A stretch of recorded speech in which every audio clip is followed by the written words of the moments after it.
investigators of Valley homes searched in connection to the Tupac Shakur murder investigation nearly 27 years after his death. Nearly 30 years after Tupac Shakur's tragic death, a shocking discovery has surfaced from a locked garage, a treasure trove that challenges everything we didn't know about the hip-hop legend. What was once a storage space for luxury cars has now revealed business plans, personal video diaries, and even a meticulously crafted escape plan. How could Tupac, seemingly caught in the chaos of fame, have been secretly preparing for a future no one could have imagined? This newfound glimpse shows a Tupac far removed from his infamous public image. The locked garage mystery. In February 1997, nearly 5 months after Tupac Shakur was fatally shot in Las Vegas, police investigators were granted access to a locked garage tied to the late rapper's estate.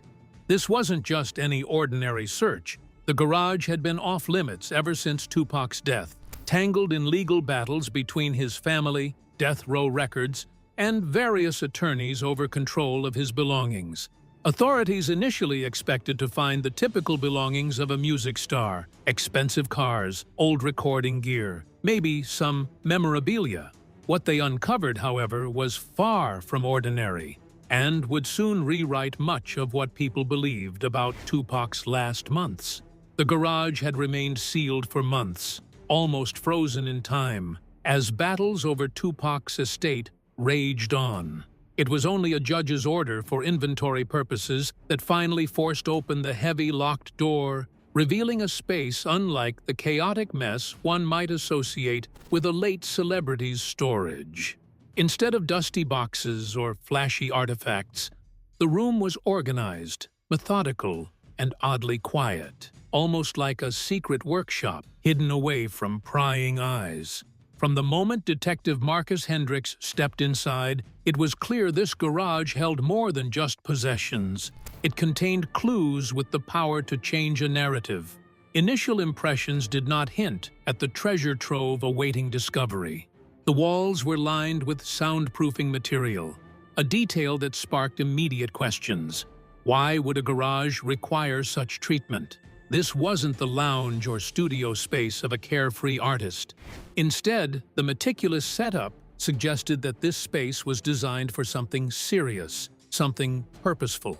Rows of heavy-duty shelving lined each wall, filled with boxes and files neatly labeled and dated, evidence of an operation running far deeper than anyone expected. On the main workbench sat 3 thick black binders, their weight alone signaling importance, each one bulging with hundreds of pages, documents that would come to rewrite the story of Tupac's final chapter. The discovery stunned the investigators as it became clear these weren't just memorabilia or typical personal effects. The contents spoke of planning, of hope, and a secret life Tupac had hidden from everyone close to him, including many in the music industry.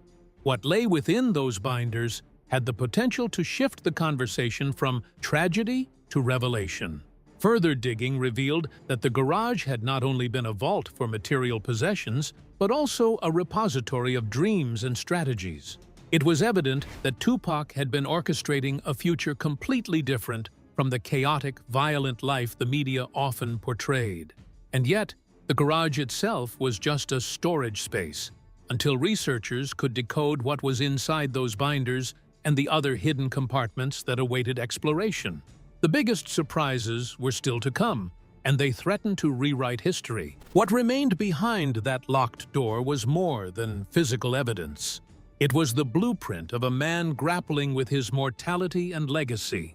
The police search, initially viewed as a routine legal procedure, had transformed into an excavation of Tupac's private world. No longer would people see him only as a fearless, defiant rapper embroiled in conflict. Instead, he emerged as someone carefully plotting his next moves, someone determined to change not only his own fate, but possibly the future of hip-hop itself. Of course, these shocking revelations begged a crucial question. Why had none of this come to light sooner? The legal battles and protective custody of these items hid this secret away from public scrutiny for decades.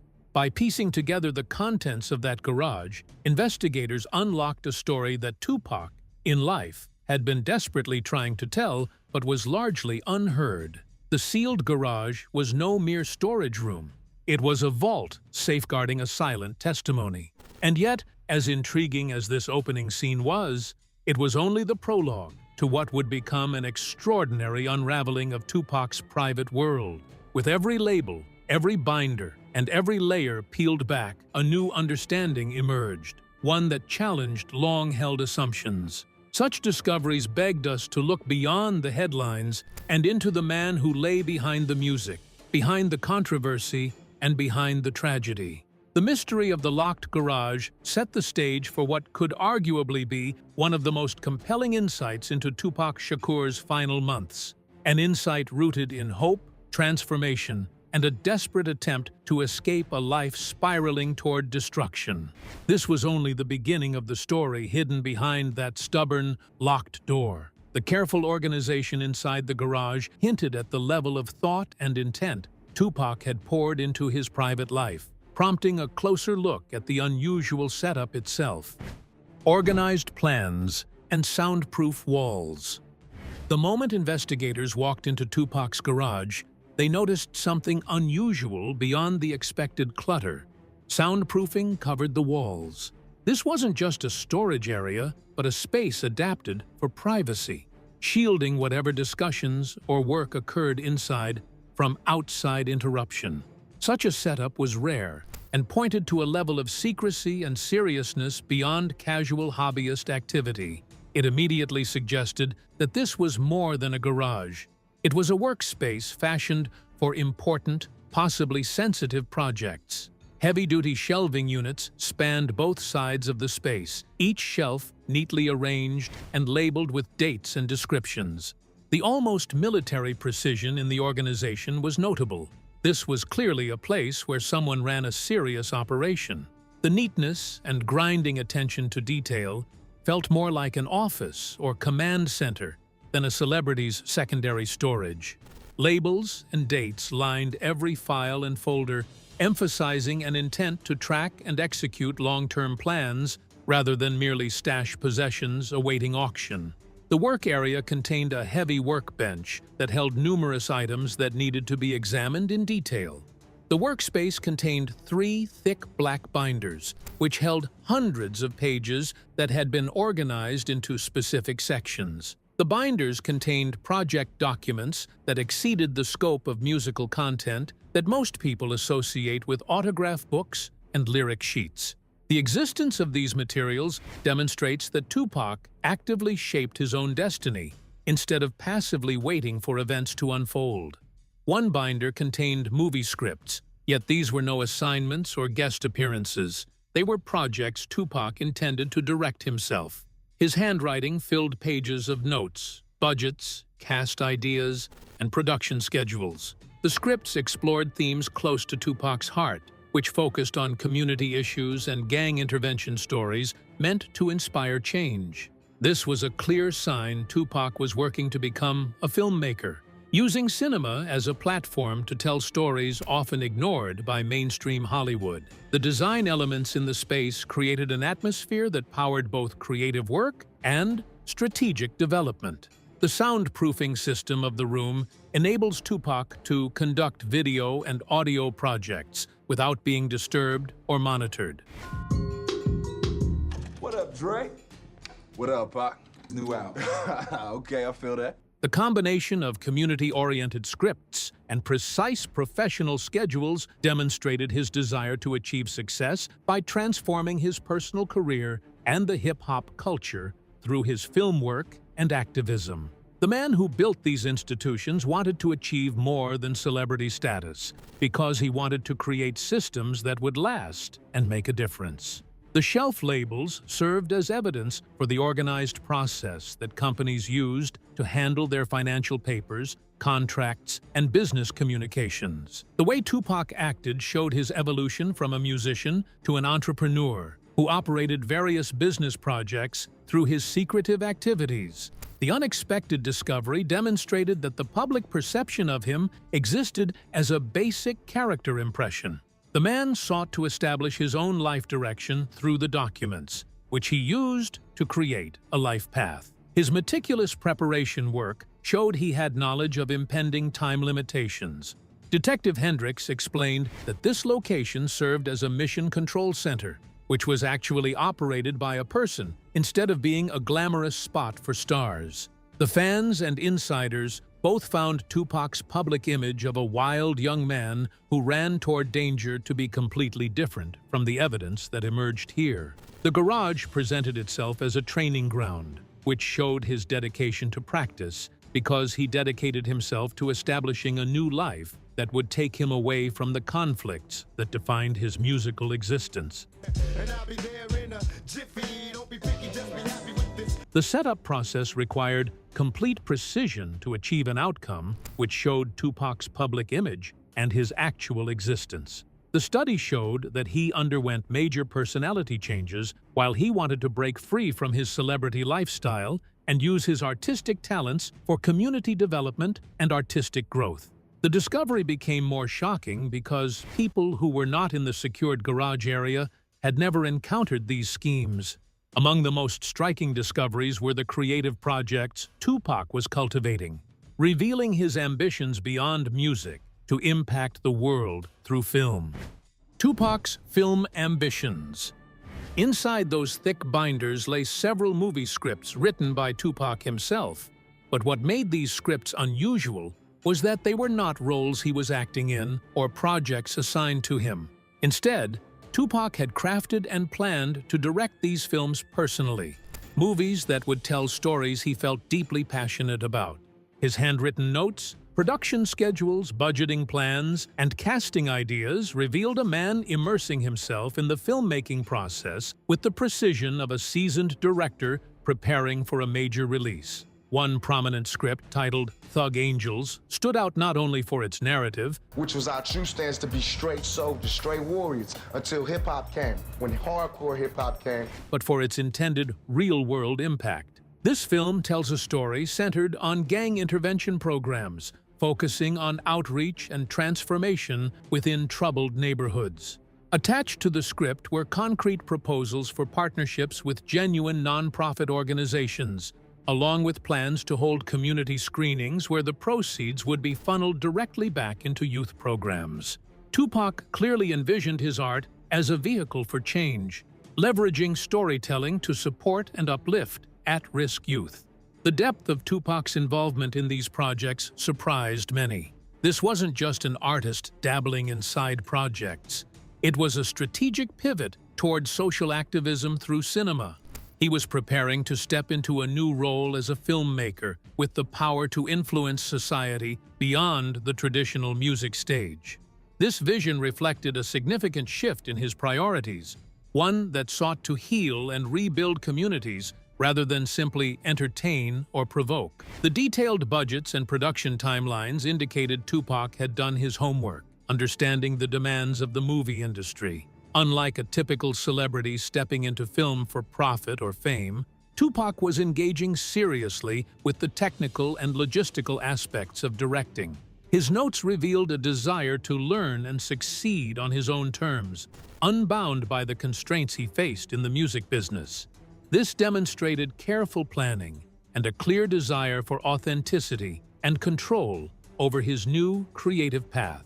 Tupac's shift towards filmmaking also aligned with his writings in personal video diaries, where he expressed a desire to create content that reflected true Black history without Hollywood's traditional filters. This larger goal suggested that film was not just about entertainment, but about reclaiming narrative power for his community. His efforts to use film as a platform for education and social awareness indicated a profound maturation from the raw, fiery persona the world was accustomed to.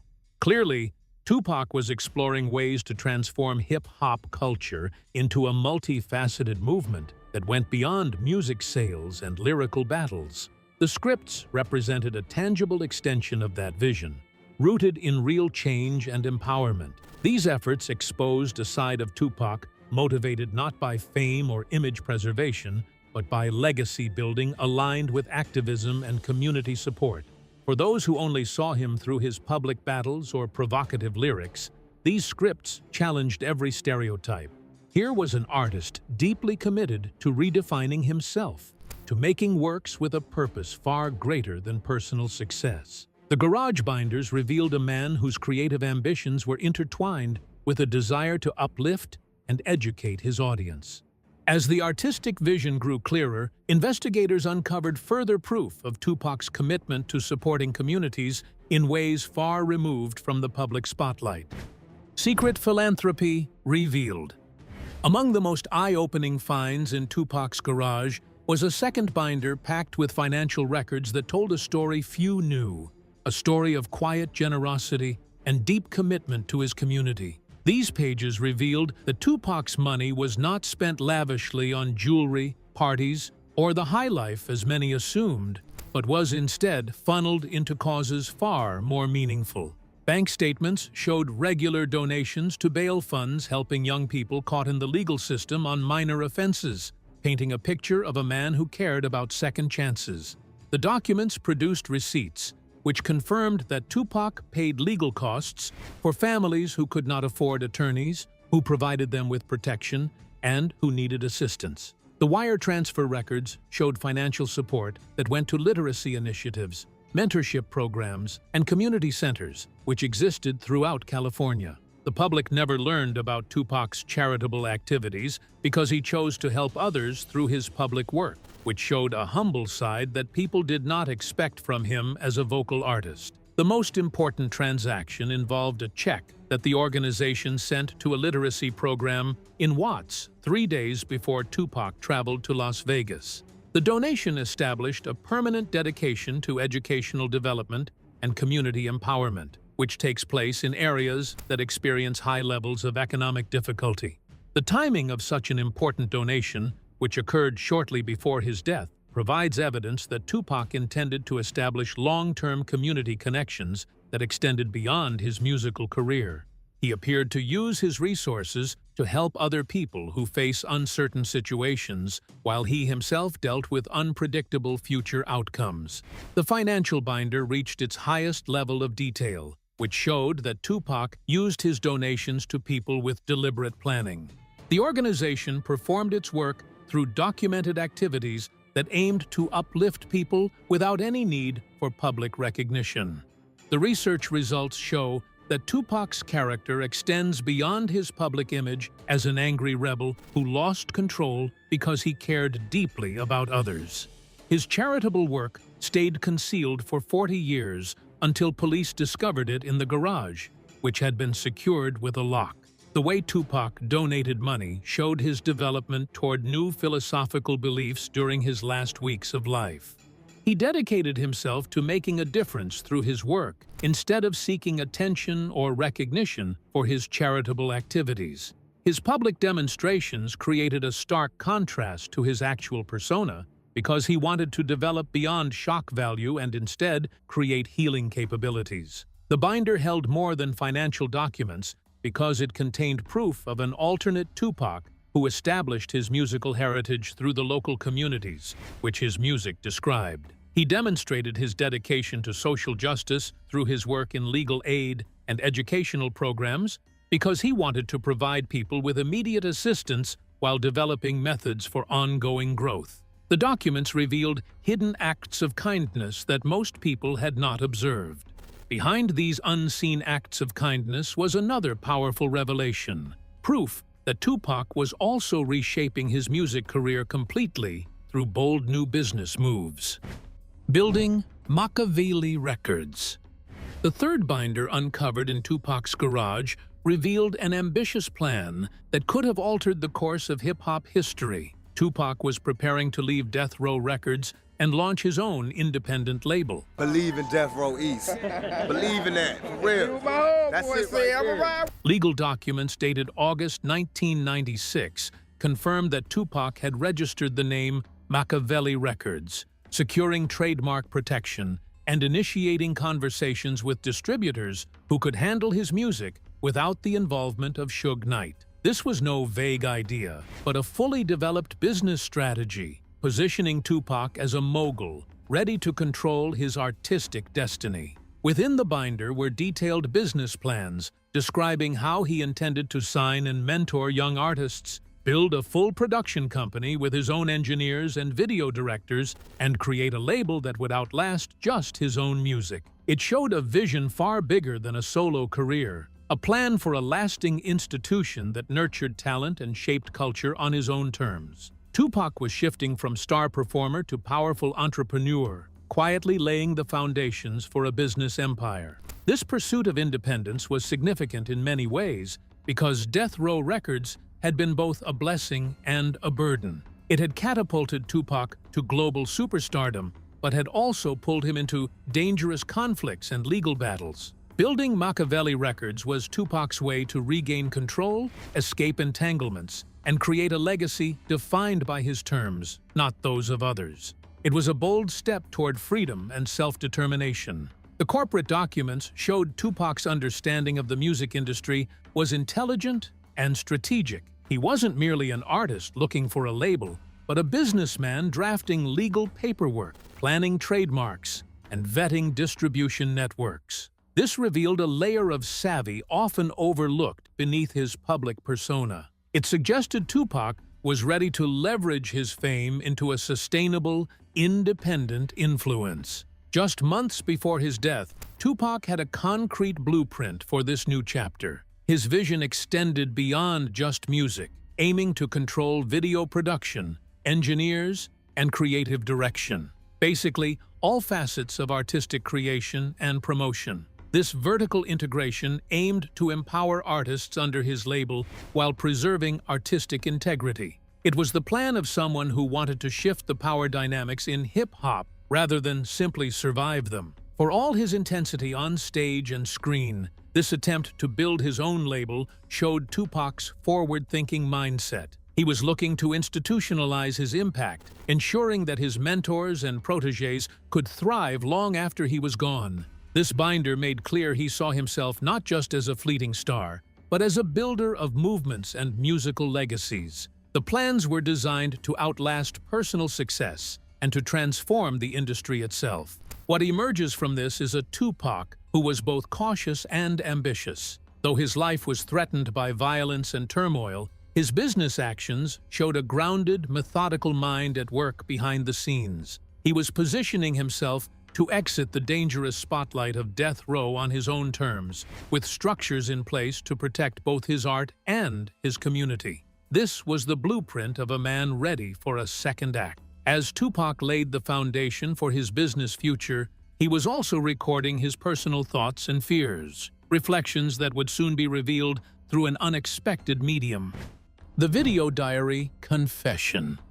One of the most haunting discoveries in Tupac's garage was a steel lock box concealed behind filing cabinets, secured with a combination only revealed by his mother's lawyer. Inside, investigators found a collection of dated DV tapes, video diaries recorded by Tupac himself between July and early September of 1996. Watching those tapes back at the station, detectives encountered an unexpected side of the rapper. Tupac sat alone, speaking directly into the camera, sharing thoughts that peeled back the layers of his public persona. These videos revealed a man exhausted by the life he was living, burdened by the expectations that came with his fearless thug image. He confessed feeling trapped and overwhelmed, aware that the dangerous lifestyle surrounding him couldn't continue much longer. Tupac's voice was quieter, more introspective, expressing vulnerability unheard amid the confrontational tracks he released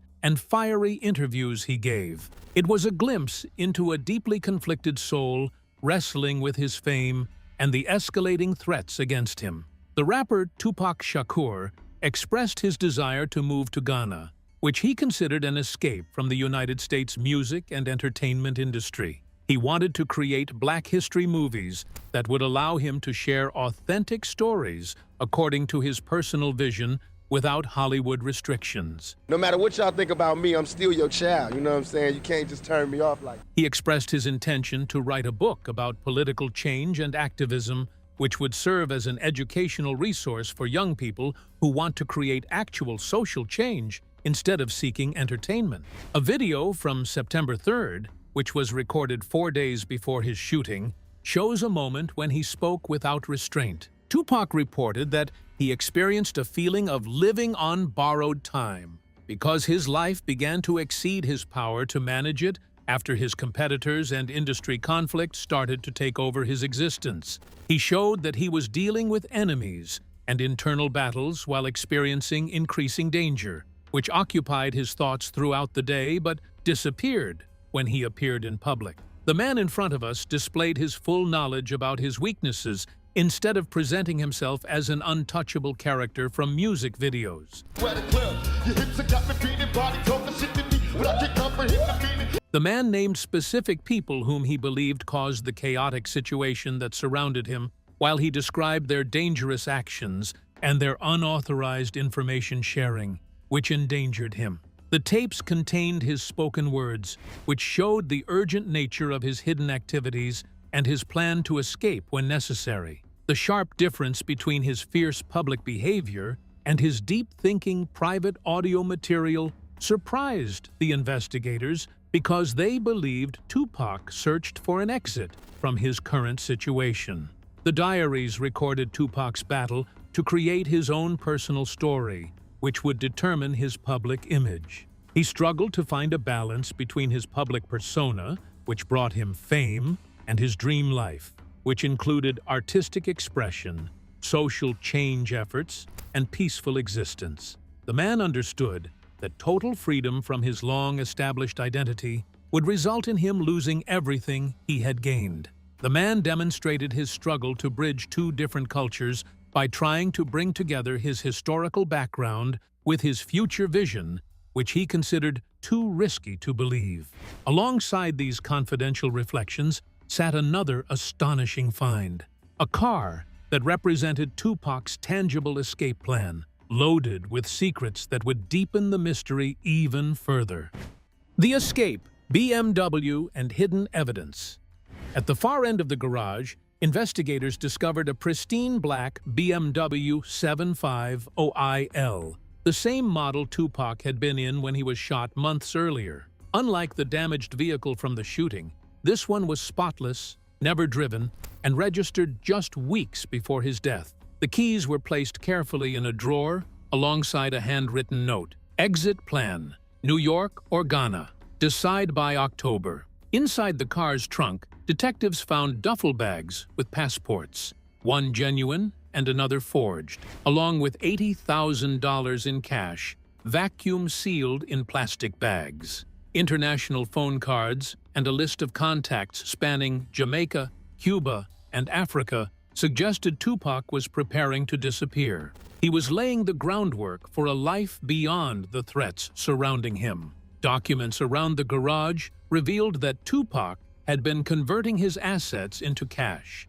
and moving funds offshore, out of reach from death row records and others. The BMW wasn't just a car. It was part of a broader escape plan meant to protect not only Tupac, but his family too. Under the driver's seat was a leather journal with entries written in Tupac's handwriting during the week before his shooting. These entries expressed fears of being watched and tracked, hinting at the dangerous connections surrounding him. One entry, dated the morning of September 7, 1996, the day of the shooting, read, "If tonight goes wrong, the BMW knows where to take them. Keys under the seat, package in the trunk. Tell Mom I tried." This note suggested a backup plan to help his family escape. Strangely, no one ever came forward to claim or use the car after the shooting, and it sat locked in evidence for years. This discovery shattered the public's perception of Tupac as a reckless rapper,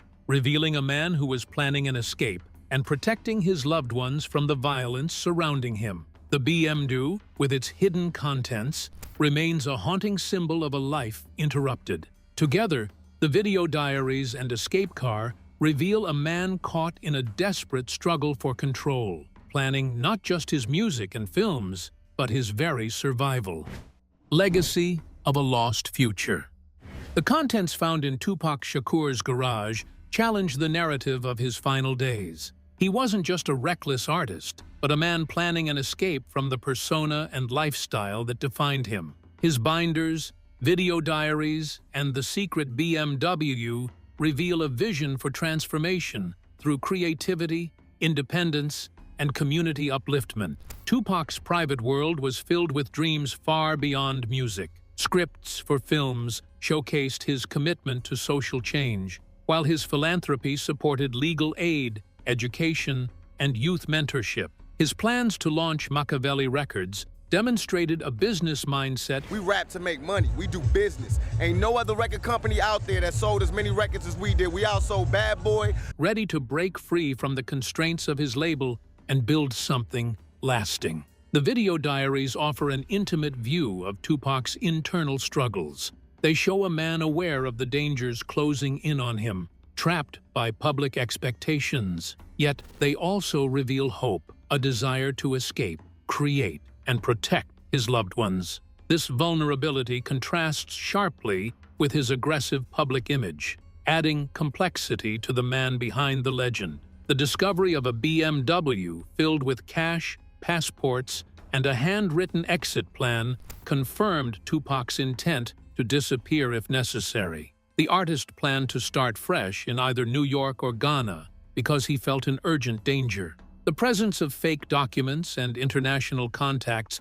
suggested he was serious about this second chance. The story gains its haunting element from the fact that Tupac never finished his escape. His death erased not just a musical talent, but a vision for what hip-hop culture could become under his guidance. The garage discoveries show evidence of a musician who had actual potential to transform hip-hop while benefiting future generations. Tupac's story reminds us that media images capture only a fraction of a person's life. The man presented himself as strong, but he actually experienced deep fears and strong hopes while he maintained a secret vision. The untold future of his life creates a challenge for us to envision what could have taken place and which stories end before their natural conclusion. Tupac's legacy, shaped by both his public persona and the private plans he had for the future, continues to provoke questions about what could have been. Tupac's garage held secrets that rewrite everything we thought we knew about his final days. A hidden life filled with hope, plans, and courage. His story shows us the struggle behind the fame and the man striving for something greater. If you found this revelation as powerful as we did, make sure to like and subscribe for more deep dives into the stories that shape our world.